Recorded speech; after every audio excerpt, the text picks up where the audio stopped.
అతిస్థిమితం లేని తల్లికి జన్మించి ముళ్లపొదల్లో చిక్కిన చిన్నారిని అక్కున చేర్చుకొని ఆలనా పాలనా చూసింది ఆ స్వచ్ఛంద సంస్థ. అదే చిన్నారి నేడు చదువులో, క్రీడల్లో రాణిస్తూ సేవా సంస్థ నిర్వాహకుడి ఆశయ సాధనకు అహర్నిశలు శ్రమిస్తోంది. తెలంగాణ ఇంటర్ ఫలితాల్లో 1000కి 985 మార్కులు కైవసం చేసుకుంది. స్విమ్మింగ్లో రాష్ట్ర, జాతీయ స్థాయిలో పతకాలు సాధించి శభాష్ అనిపించుకుంది. భవిష్యత్తులో సివిల్ సాధించడమే లక్ష్యంగా ముందుకు సాగుతోంది.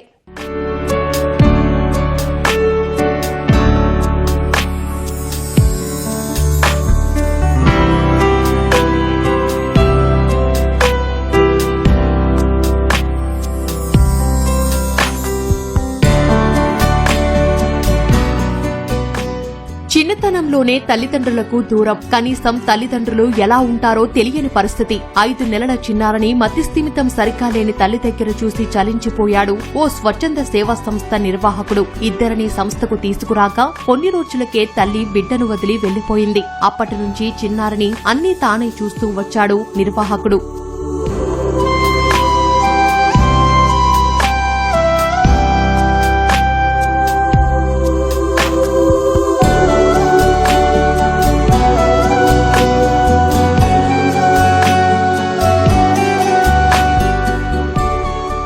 ఈ అమ్మాయి పూజా ఇమాన్. ఆ పేరు పెట్టింది తల్లిదండ్రులు కాదు. కడప జిల్లా ప్రొద్దుటూరుకు చెందిన రాజారెడ్డి అనాథ పిల్లల కోసం మైలవరంలో డాడీ హోమ్ స్వచ్ఛంద సంస్థ నిర్వహిస్తున్నాడు. అమ్మాయికి పేరు పెట్టాలని భావించి మాజీ రాష్ట్రపతి అబ్దుల్ కలాం కు లేఖ రాశాడు. స్పందించిన కలాం 3 మతాల పేరుతో ఇమిడి ఉండే విధంగా పూజా ఇమాన్ అనే ఈ పేరును సూచించారు.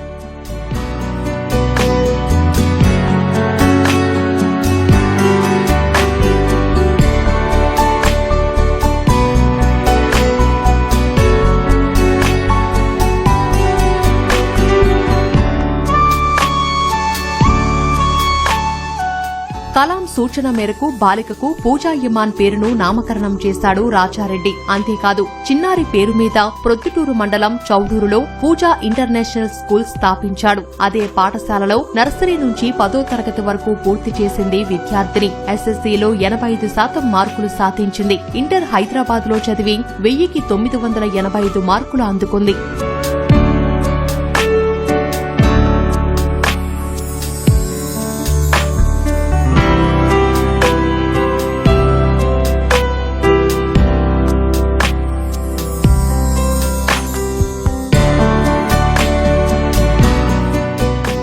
చిన్నతనం నుంచి చదువుతో పాటు క్రీడల్లోనూ ప్రతిభ చూపింది విద్యార్థిని. 3వ తరగతి నుంచే స్విమ్మింగ్ పోటీల్లో పాల్గొనేది. 2018లో చెన్నైలో జరిగిన జాతీయ స్థాయి పోటీల్లో 1 స్వర్ణం, రజతంతో పాటు 3 కాంస్య పతకాలు సాధించింది. గుంటూరులో జరిగిన రాష్ట్ర స్థాయి పోటీల్లో 1 రజతం, 2 కాంస్యలు కైవసం చేసుకుంది.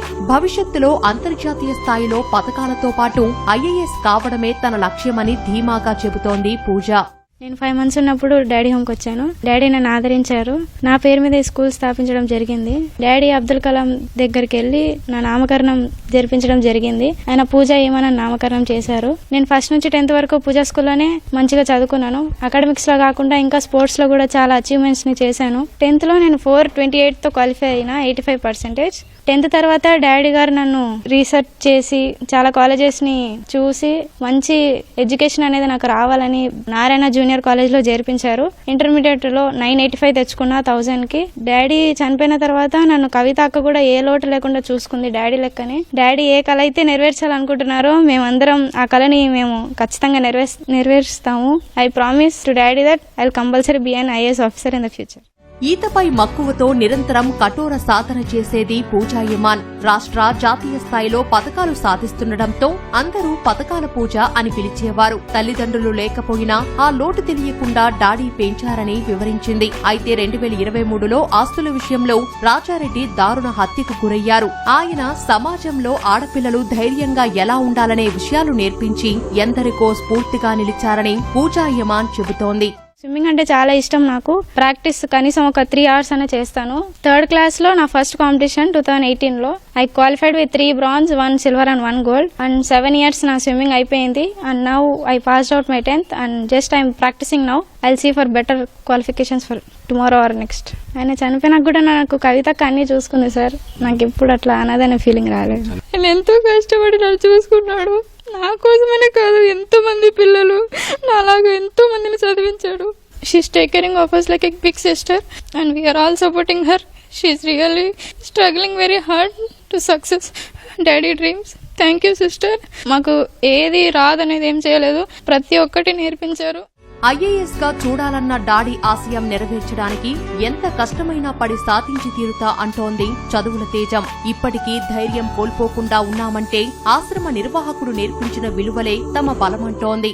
స్టడీస్ లో కాదు, స్పోర్ట్స్ లో కాదు, ప్రతి ఒక్క అడ్మినిస్ట్రేషన్ ప్రకారంగా ప్రతి ఒక్క దాంతో అన్నిట్లో మేము ఫస్ట్ ఉండాలనే థాట్ తో మాకు అన్ని నేర్పించారు. ఆయన ఏది తక్కువ చేయలేదు మాకు. సొసైటీలో మేము ఇట్లా నిలబడాలి స్ట్రాంగ్ గా అనేది మాకు ఏ భయం లేకుండా ఎన్నో విధాలుగా మాకు మోటివేషన్ ఇవ్వడం, చాలా ఇన్స్పిరేషన్స్ ని మాతో షేర్ చేసుకోవడం, చాలా స్టోరీస్ చెప్పడం. ఈయన అంటే అబ్దుల్ కలాం ఇట్లా ఇన్స్పిరేషన్ తీసుకోవడం, మదర్ తెరీసాని ఇట్లా ఇన్స్పిరేషన్ తీసుకోవడం, చాలా పాజిటివ్ థాట్స్ ని షేర్ చేసి మా మైండ్స్ అన్నిటిని ఎటు సొసైటీలో ఎటు లోడౌన్ కాకుండా చాలా నేర్పించారు ఆయన. సో అందుకే మేము ఇంత స్ట్రాంగ్ ఉన్నాం ఇప్పటికి కూడా. ఆయన లేకపోతే వీఆర్ నథింగ్ నౌ. ఆయన ఉండబట్టే మేము ఇంత స్థాయికి ఎదిగాం మేమందరం.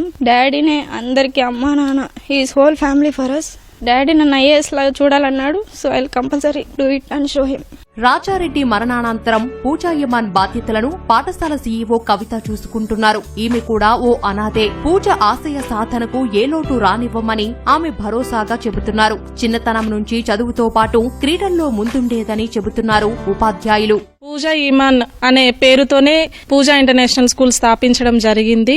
ఇక్కడ వచ్చిన ప్రతి రూపాయి కూడా అక్కడ డాడీ హోమ్ లో ఉండే అనాథ బిడ్డలకి మరియు వృద్ధులకి కడుపు నింపడం కోసం మాత్రమే. ఒక ఐఏఎస్ ఆఫీసర్ గా చూడాలని డాడీ గట్టిగా అనుకున్నారు. సో పూజ డాడీ ఏదైతే అనుకున్నాడో దాన్ని నెరవేరుస్తుంది. సో ఇంటర్మీడియట్ లో కూడా డాడీ అనుకున్న ప్రకారం మంచి స్కోర్ సంపాదించింది. ఇప్పుడు CUET ఎగ్జామినేషన్ కి ప్రిపేర్ అవుతుంది, కాంపిటేటివ్ ఎగ్జామినేషన్ కి. సో దాంట్లో ర్యాంక్ వస్తే గిన మంచి కాలేజ్ లో సీట్ వస్తుందని మేము గట్టిగా నమ్ముతున్నాము. డిజిటల్ యుగంలో చిన్నపిల్లలకు ఫోన్ లేనిదే రోజు గడవదు. కానీ మొబైల్ ఫోన్ లేకపోవడం వల్లే తాను చదువుపై దృష్టి పెట్టారని చెబుతోంది పూజ. అభం శుభం తెలియని వయసులో ఈ చిన్నారిని తల్లిదండ్రులు కాదనుకుంటే ఈ స్వచ్ఛంద సంస్థ హక్కును చేర్చుకుని అన్ని తానే నడిపించింది ఈ పూజా ఇంటర్నేషనల్ స్కూల్. ఈ అమ్మాయి ఐఏఎస్ కావాలనేటువంటి లక్ష్యాన్ని కూడా ముందు పెట్టుకుని చదువుతున్నటువంటి పరిస్థితి. ప్రస్తుతం తెలంగాణలో ఇంటర్మీడియట్ లో అత్యధిక మార్కులు సాధించినటువంటి పూజా ఈమెన్ భవిష్యత్తులో కలెక్టర్ కావాలనే లక్ష్యంతోనే చదువుతున్నాను, ఆ కోరిక తప్పకుండా నెరవేర్చే విధంగా పట్టుదలతో సాధిస్తాను అనేటువంటి అభిప్రాయాన్ని పూజా ఈమాన్ వ్యక్తం చేస్తున్నారు. కెమెరామెన్ జగదీష్ తో మురళి, ఈటీవీ న్యూస్, ప్రొద్దుటూరు.